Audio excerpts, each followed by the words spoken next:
na TV, eu dou esse conselho pra você. Essa regra faz tempo que eu sigo.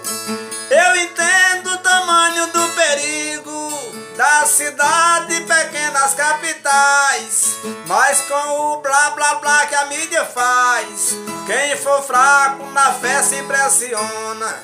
Não precisa ter medo de corona, que o poder do meu Deus é muito mais.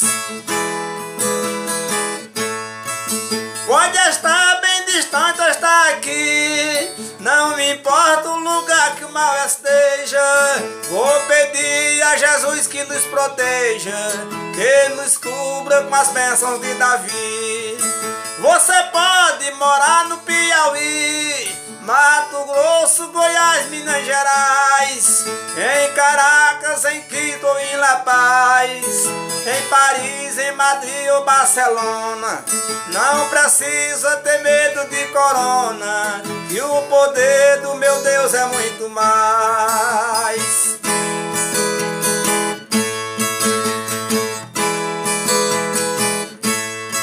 Meu amigo, abra mão do seu temor, vire as costas pra mídia mundial.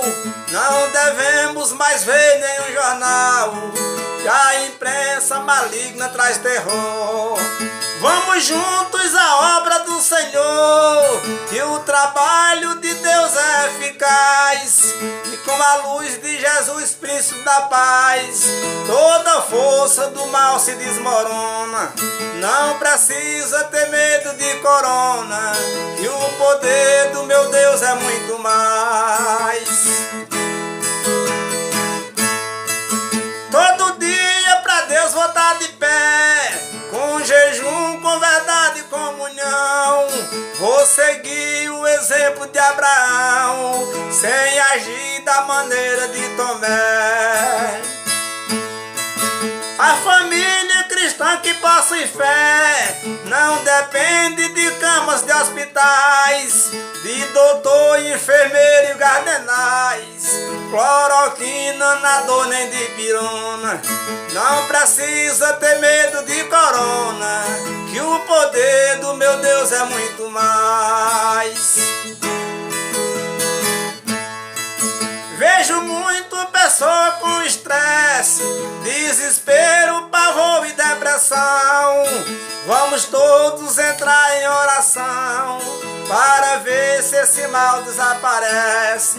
Se estás fraco na fé, faça uma prece e peça força ao bondoso Pai dos Pais, que segundo as leituras divinais, sem ter fé a oração não funciona.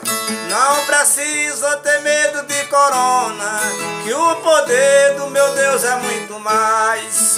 Não precisa ter medo de corona, que o poder do meu Deus é muito mais.